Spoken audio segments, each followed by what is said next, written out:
राधे राधे दोस्तों, कैसे हो आप सब। आशा करती हूँ आप सब अच्छे होंगे। स्वागत है आपका मीठी चिड़िया के एक और नए एपिसोड में। मीठी चिड़िया अपनी पति के साथ बातें कर रही होती है। अरे रामू जी, मैं जरा दाना लेने बाहर जा रही हूँ, तुम तब तक घर का ध्यान रखना। क्या मीठी, मैं भी तुम्हारे साथ चलूं? नहीं जी, एक जने को तो घर पर ही रुकना होगा। मैं अभी जाकर बस आती हूँ दाना लेकर। ठीक है मीठी, जैसा तुम अच्छा समझो। मीठी दाना लेने निकल जाती है, लेकिन काफी देर इधर उधर भटकने के बाद भी उसे दाना नहीं मिलता। आज तो मुझे दाने का एक टुकड़ा भी नहीं मिला। आज मैं कल का खाना कैसे बनाऊंगी? मेरा तो कुछ समझ नहीं आ रहा कि इस मौसम में वही दाना नहीं मिल रहा। अब मुझे लगता है मुझे खाली हाथ ही घर जाना होगा। कहीं ऐसा ना हो दाने के चक्कर में रात हो जाए और रामू जी भी मुझे ढूंढते हुए इधर उधर भटकते रहे। अब मुझे जल्दी से घर चलना चाहिए, क्योंकि दाना तो मुझे इस समय मिल नहीं से रहा। चलते चलते मीठी को काफी रात हो जाती है। अरे मीठी, तुम इस वक्त यहाँ क्या कर रही हो? काकी, मैं जरा दाना लेने आई थी, लेकिन मुझे एक भी दाने का टुकड़ा नहीं मिला। आज तो मुझे खाली हाथ जाना होगा। अरे मीठी, खाली हाथ क्यों? ये लो, इतने सारे मीठे फल और कुछ सब्जियां भी हैं। लेकिन काकी, आप मेरे पास और रखे हैं, तुम मेरी चिंता बिल्कुल मत करो। तुम जाकर अपने घर जाओ, क्योंकि अब काफी रात हो चुकी है। मीठी घर आकर रामू को सारी बात बता देती है। अरे बेचारी बड़ी ही भली मानस थी जो तुम्हें इतना कुछ दे दिया। हाँ रामू जी, मैंने उनको पहले कभी भी जंगल में नहीं देखा। शायद वो हमारे जंगल में अभी अभी आई है। हाँ, तुम बिल्कुल ठीक कह रही हो मीठी, मुझे भी ऐसा ही लगता है। दूसरे दिन जैसे ही सुबह होती है, वह बूढ़ी काकी रास्ते से जा रही होती है। तभी वहाँ गौरी कौवी का बेटा स्कूटर लेके आ रहा होता है और उस बूढ़ी काकी के ऊपर धक्का देकर चला जाता है। वो बेचारी इधर बहुत तेज चिल्लाती है, लेकिन वह उसकी बात अनसुनी करके उसे गिराकर चला जाता है। अरे काकी, ये तुम्हें क्या हुआ? क्या बताऊं मीठी, ये जो बच्चा था ये मुझे अभी अपने स्कूटर से धक्का मारकर चला गया है। देखो, मेरे पंख में भी दिक्कत हो रही है। चलो इसकी माँ के पास चलते हैं। काकी, हम जा तो रहे हैं, लेकिन इसकी माँ कुछ ऐसी ही है। नहीं मीठी, बोलना तो चाहिए। अरे गौरी, ए गौरी, क्या है? क्यों इतनी तेज शोर मचा रही हो तुम? लगता है कुछ मांगने आई हो।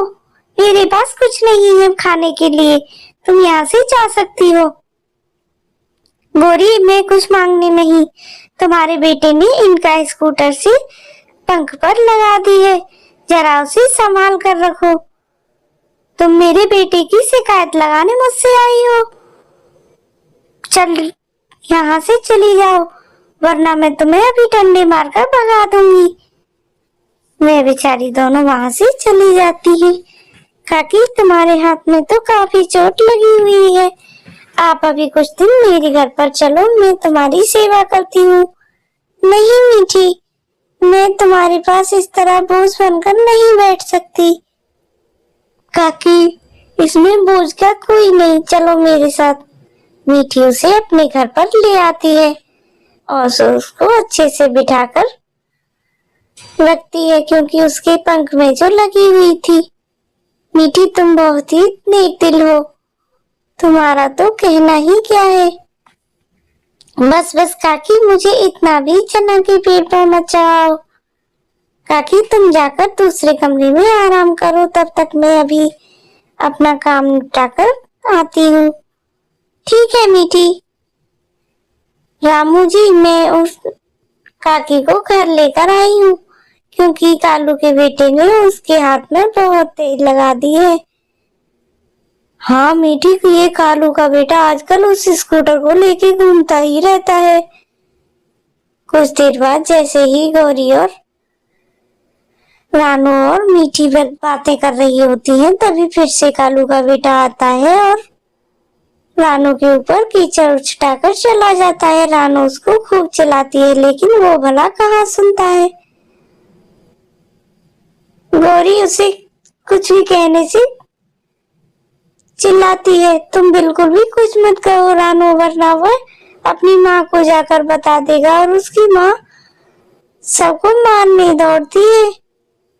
तुम बिल्कुल सही कह रही हो मीठी, इसे गौरी ने बिगाड़ कर रखा है। किसी दिन उसका पाला किसी बड़े पक्षी से पड़ेगा तब पता चलेगी।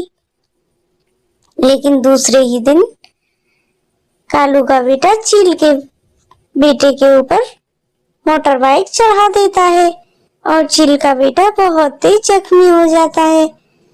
वह चिल्लाता हुआ अपने घर के लिए जा रहा होता है। जैसे ही वह अपने घर जाकर पहुंचता है, आज तो मेरी जान ही निकाल दी इस कालू के बच्चे ने। मुझे माँ को जल्दी बताना होगा। क्या हुआ मेरे नन्हे बच्चे?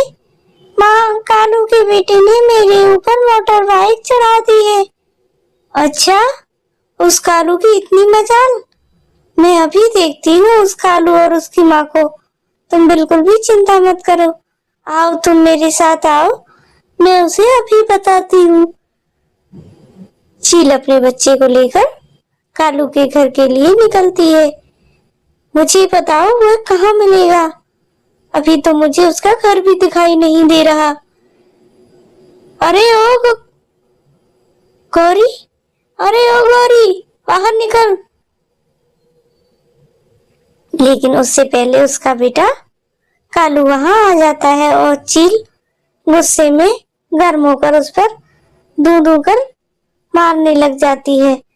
वे बचाओ, मुझे बचा लो, माँ, माँ मुझे बचा लो, ये आंटी मुझे मार देगी, माँ मुझे बचा लो। लेकिन तब नहीं सोचता, तब दूसरों के बच्चों को मारता घूमता है। जैसे ही चील निकल कर सिर घुमाती है तो गौरी निकल कर आती है। चील गौरी के ऊपर भी डंडा बरसाने लग जाती है। मुझे बचाओ, मुझे कोई बचाओ।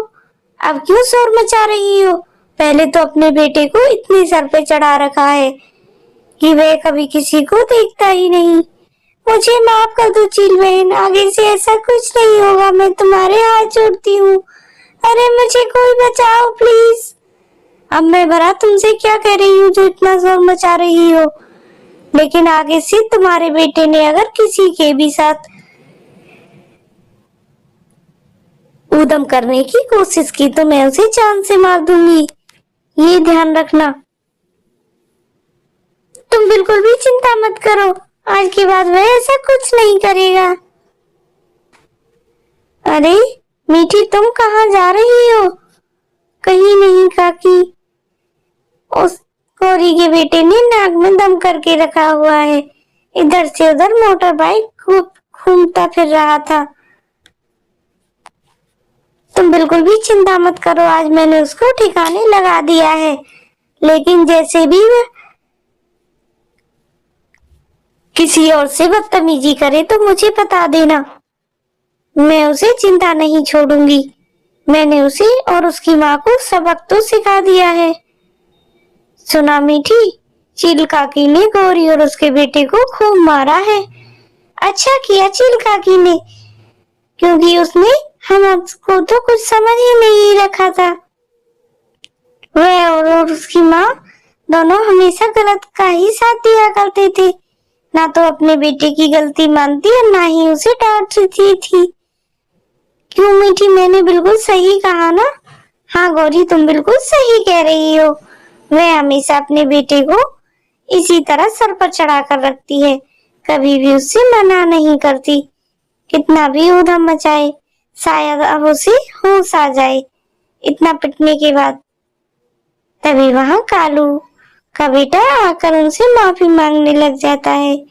आंटी, मुझे माफ कर देना, मैंने आपसे भी बहुत बदतमीजी से बात की और उस बूढ़ी काकी को भी अपनी मोटर बाइक से धक्का दिया था।